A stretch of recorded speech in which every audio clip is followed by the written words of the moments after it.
Hello everyone, this is Fatma Sultan and I will be delivering my presentation which is based on literacy-rich environment under the supervision of Dr. Sadiq Midraj. The classroom is intended for UAE nationals in KG2 who are between the ages of 5 and 6 and are enrolled in public schools. It was developed in accordance to 4 theories of learning put forward by the eminent educationalists Montessori, Vygotsky, Piaget, and B.F. Skinner. 4 elements of a classroom design will be covered in the presentation: the visualization, the weekly schedule, the learning centers, and the theories that went into its development.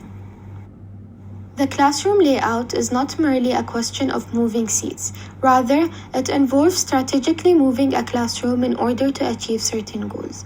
Therefore, educators should pay great attention to the needs and interests of the students while planning the classroom in order to establish a productive setting for successful learning.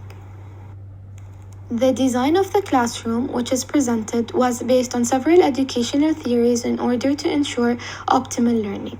The classroom's interest is on the lower right side, and the play and drama centers are located in the same location on the right side.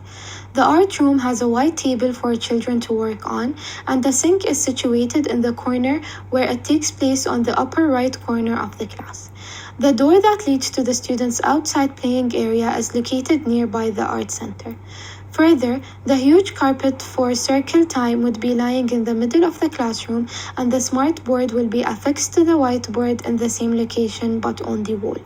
The teacher's desk is located on the upper left corner of the classroom, close to the bulletin board.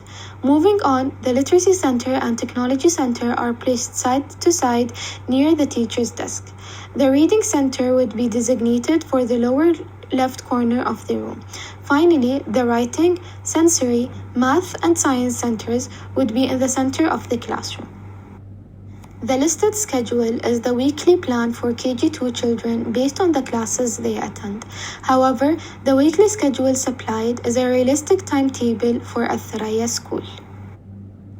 The input of the schedule has changed slightly in terms of the courses and subjects, but the timings remain unchanged. As shown, students begin their day around 7:45 following school assembly and ends around 12:50 p.m. The timetable displayed is the Friday schedule, which differs somewhat from the weekly schedules. The UAE government chose to cut Friday's hours short because the weekend is now on Saturday and Sunday. As a result, the day starts at 7:45 and ends around 10:55 a.m.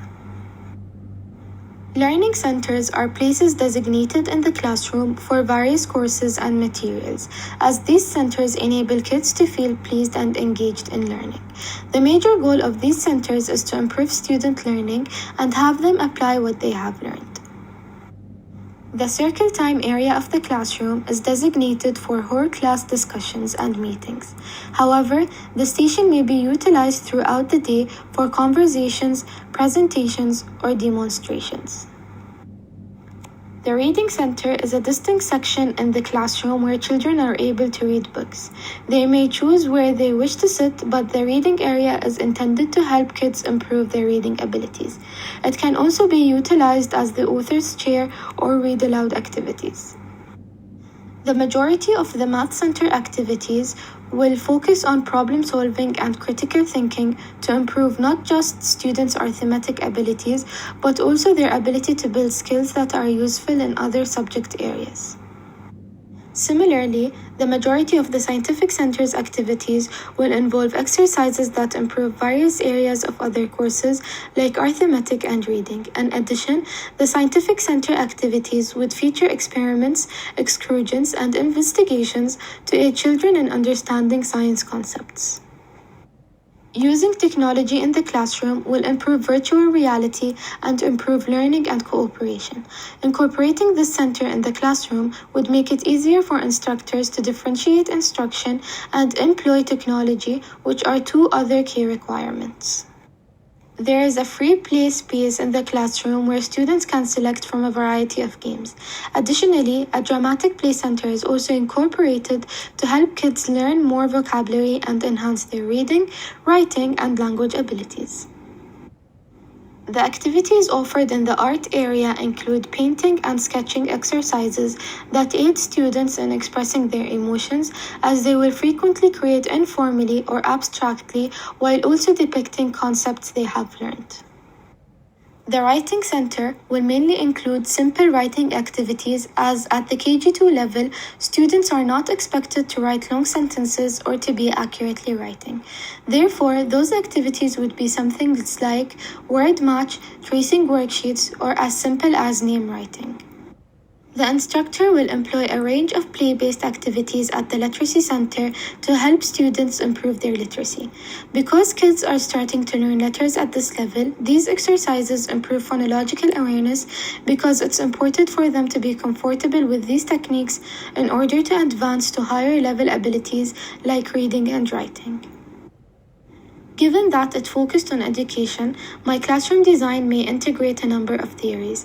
However, in order to construct a successful classroom that reflects my values and what I feel appropriate for KG2 students based on my experiences, I have concentrated on 4 fundamental theories of 4 educationalists.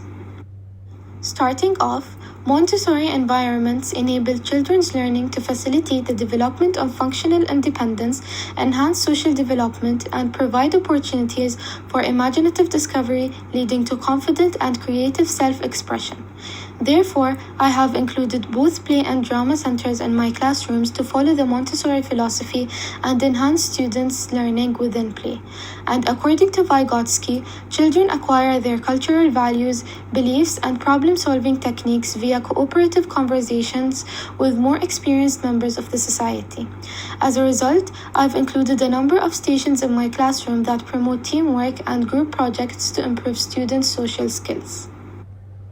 Moving on to Jean Piaget, he believed that rather than just absorbing information, students actively create new knowledge. So in keeping with his approach, the majority of my class activities call for students to add to their existing knowledge and gain new knowledge, which means that I will always offer the students the ability to expand on their knowledge.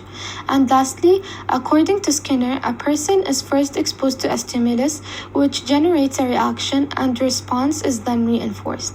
Therefore, I will employ positive rewards or negative consequences to boost the desirable activities while decrease the unwanted ones.